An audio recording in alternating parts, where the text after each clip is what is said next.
Hello दोस्तों, अंजना के channel में आप सभी का हार्दिक स्वागत है। तो आइए दोस्तों, आज हम जानते हैं गांधारी के विवाह के बारे में। दोस्तों, जो गांधारी थी वो गांधार नरेश राजा शुबल की पुत्री थी।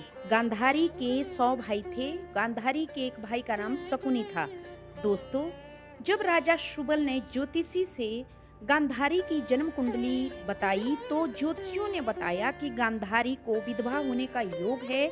इसको बड़ा भयंकर मांगलिक दोष है और आप ऐसा करें महाराज कि सबसे पहले इसका विवाह गांधारी राजकुमारी का एक बकरे के साथ कर दिया जाए तो वो जो अनिष्ट होना है इसके पति के प्रति वो टल जाएगा। दोस्तों, गांधारी के पिता राजा शुबल ने बकरा मंगाकर बकरे के साथ गांधारी का विवाह किया और बाद में बकरे की बलि दे दी गई और गांधारी को विधवा मान दिया गया। और उसके उपरांत फिर 1 साल के बाद धृतराष्ट्र का जब रिश्ता गांधारी को हस्तिनापुर से गांधार के लिए गया तो बाद में गांधारी के साथ धृतराष्ट्र का विवाह हुआ। दोस्तों, धृतराष्ट्र के साथ विवाह करने पर धृतराष्ट्र के साथ गांधारी की जिंदगी अच्छी चलने लगी। क्योंकि धृतराष्ट्र अंधे थे तो गांधारी बहुत बड़ी पतिव्रता थी और भगवान शिव और माता पार्वती की उपासक थी। गांधारी ने अपनी आंखों पर पट्टी बांध ली। दोस्तों, गांधारी पतिव्रत धर्म का पालन करने लगी।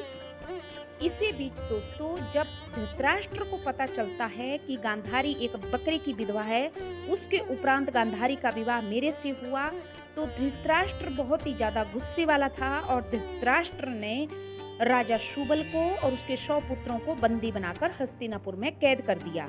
कहते हैं दोस्तों कि जो गांधारी का जो भाई और पिता जो उसने बंदी बनाए धृतराष्ट्र ने, उनको धृतराष्ट्र एक एक मुट्ठी चावल प्रतिदिन एक में देता था।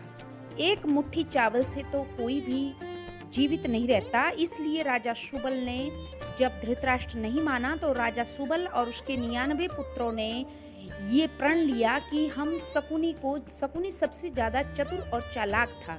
राजा शुबल ने शकुनी को ही जीवित रखने का फैसला किया। सारे भाई और राजा शुबल अपना अपना खाना शकुनी को दे देते थे। शकुनी पेट भरकर खाना खाता था और उसके उपरांत उसके 99 भाइयों की कुछ समय पश्चात मृत्यु हो गई। इसके उपरांत धृतराष्ट्र से राजा शुबल ने मरते समय ये विनती की कि मेरे 99 पुत्र तो मर चुके हैं, मैं भी मृत्यु को प्राप्त हो चुका हूँ महाराज, लेकिन मेरे पुत्र शकुनी को आप हस्तिनापुर में ही रख लीजिए। ये अपनी बहन का और उसके बच्चों का खास ख्याल रखेगा और आपके प्रति ईमानदार रहेगा। तो धृतराष्ट्र ये बात मान जाता है और जब धृतराष्ट्र चला गया तो शकुनी से राजा शुबल ने कहा कि ये जो मेरी अस्थियां हैं, इन अस्थियों को जलाना नहीं, इनके तू मेरी रीढ़ की हड्डियों के पाशे बनाना पुत्र। और जो धृतराष्ट्र ने हमें प्रताड़ित किया, मेरे 99 पुत्रों को मारा, इसके लिए धृतराष्ट्र के आने वाले पूरे कुरु वंश का तू विनाश का कारण बनना, तभी मेरा बदला पूर्ण होगा। और ये जो पाशे हैं मेरी रीढ़ की हड्डियों के, जो तू चाहेगा वो तेरे अनुकूल ही चलेंगे। दोस्तों, आगे चलकर ऐसा ही हुआ। राजा शुबल मर गए, मृत्यु को प्राप्त हुए और धृतराष्ट्र ने शकुनी को अपना लिया और शकुनी धृतराष्ट्र और गांधारी के समक्ष बहुत बड़ा दिखावे के लिए तो वो उनके आगे बहुत बड़ा वफादार बना, लेकिन अंदर ही अंदर उसने संपूर्ण कुरु वंश का विनाश करने का मन में ठान लिया। अब गांधारी ने भी पट्टी बांध ली थी और धृतराष्ट्र तो थे ही जन्मांध अंधे। तो अब शकुनी ने अपने बहन के जो 100 पुत्र हुए, दुर्योधन सबसे बड़े थे और दूसरे थे दुशासन, विकर्ण, उन सबको भड़काना शुरू किया पांडवों के खिलाफ। क्योंकि वे जानते थे कि पांडव शक्तिशाली हैं और कौरव इतने शक्तिशाली नहीं हैं, उसने अधर्म के खिलाफ उनको भड़काना शुरू किया। इसीलिए कहते हैं दोस्तों कि अपने घर में कभी भी किसी बाहर वाले का हस्तक्षेप नहीं होना चाहिए। जिस घर में बाहर वाले किसी का भी हस्तक्षेप होता है वो घर कभी नहीं चलता। दोस्तों, अब शकुनी ने दुर्योधन को पूरी तरह दुशासन को अपने कब्जे में कर लिया था और शकुनी ने ही संपूर्ण महाभारत की रचना की और अपने जो पासे थे उनको सिद्ध किया हुआ था अपने पिता की रीढ़ की हड्डियों के। और शकुनी ने जिस प्रकार राजा शुबल के 99 पुत्रों को धृतराष्ट्र ने मौत के मुंह सुलाया था, वैसे ही शकुनी ने अपनी बहन और अपने जीजा से गद्दारी करके अपने भाइयों और अपने पिता की मृत्यु का बदला लिया, अपने भांजों को उनके खिलाफ भड़काकर। तो ये था दोस्तों कि किस प्रकार गांधारी और धृतराष्ट्र के 100 पुत्रों के विनाश का कारण शकुनी बना।